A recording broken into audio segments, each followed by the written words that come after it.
په هغې زنانم لعنت ورېږي چې بلې له خال ږدي، خال کې ښودونکې او خال لګونکې په دواړو د الله لعنت ورېږي. په هغې زنانم د الله لعنت 24 ګنټې ورېږي چې هغه د وروځې نری کوي، وروځې وباسي.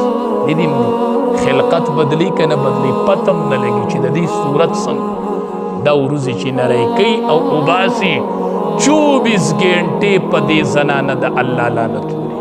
وجه څه ده؟ د الله خلقت ولې بدلی؟ په هغې زنانم الله لعنت ویلی دی چې کمې زنانه د غاښونو منځ کې دا لارې کولاوي، دا لارې کولاوي، په دې سره هم خلقت بدلیږي. د دوو غاښونو منځ کې چې دا لارې کولاوي په دې هم د الله لعنت ورېږي. زنانو بچیم کم طرف ته لاړل، بچیم کم طرف ته لاړل، کورونه هم کم طرف ته لاړل، ډېرې بې برکته یې راللې، ډېرې بې حیایۍ را دنده شولې، ډېر کورونو نه د امن او د سکون ژوند ووته، امن او د سکون ژوند ووته. بیبیانو دا بچی ماسخوتن کېنوئ، نارینهو تاسو یې کېنوئ.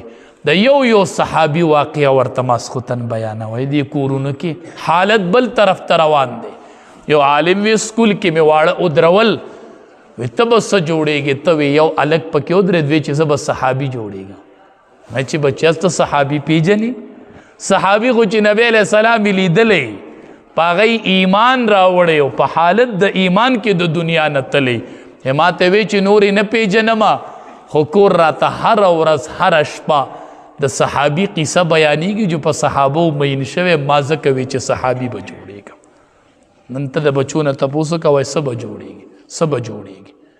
یقین وکئ چې تباهۍ طرف ته روان یو. تاسو نن د ځوانانو دا ګیرې ولیدلې، دا ډیزن هم پکې ولیدلې. قسم په الله چې یریږم یریږم هم دا کور رړتو نشي چې په کم کور کې داسې ځواني. ای ځوانه دا جولۍ درته داسې خوراکم، مینت درته وکمه، دا علما در پسې ټول راغونډ کمه، په خپو دې پرېوځو چې ته چې په دې کې دا نخرې کوي. تا کتلی دي چې د 1,24,000 پیغمبرانو په یو ځای د هغې سنتو مذاق ته اوړاو کو.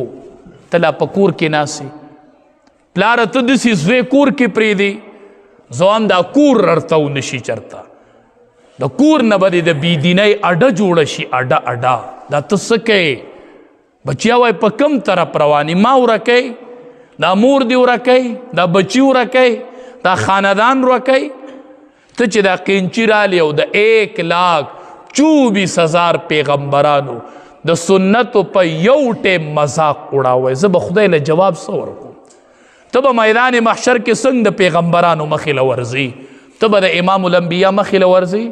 مخامخ کېږي به؟ نو چې تا دا توهین کړی، دا ګورې توهین دی، دا مذاق دی، مذاق. توبې ته وباسو، توبې توبې. بچو ته کورونو کې واقعات بیانوئ. حدیث مبارک کې راځي چې کم سړی سحر سنت په کور کې کوي، دا صحیح حدیث دی، د دې معمول شروع کوي، کور کې لږ اعمال شروع کوي. چې کم سړی سحر سنت په کور کې کوي او دسو کې سنت کور کیو کې او جمعات ته فرض مانځل راشي، وی چې کم سړی مستقل سنت سحر په کور کې کوي، نو یو به الله د رزق فراخه کوي. په دې کور کې به رزق فراخه کیږي، په دې کور کې به د رزق تنګي نه راځي. زه نه وامه، امام الانبیا فرمایي. دویم، په دې کور کې به جګړې کمې شي. د ښځې خاوند دا اختلافونه نه دي، دا جګړې نه دي، دا به کمې شي چې کم سړی کور کې مستقل د سحر سنت کوي. دریم، آخره خاتمه به الله په ایمان نصیب کوي. دا د امام الانبیا د خولې وینا ده.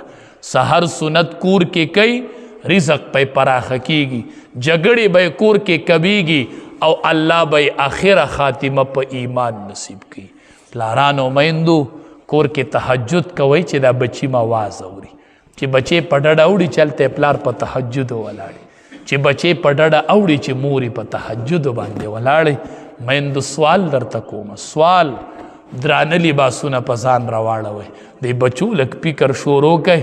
دا بچی ډېر بې حیا شوي دي، دا بچی ډېر بل طرف ته روان شوي دي. مورې ستا د تربیت ضرورت دی ما سره، زه خپل کوشش کام په مدرسې کام په جماعت کې کم په منبرې کو په محراب کو خو پلارانو میندو تاسو را سره لږ مرګتیا وکئ دا بچیم د ډیرو نارواګانو نه منع کوئ وایي بچیا د دې ذموار زه راځمه ما نه به الله د دې تپوس کوي رب العالمین دې د عمل کولو توفیق راکړي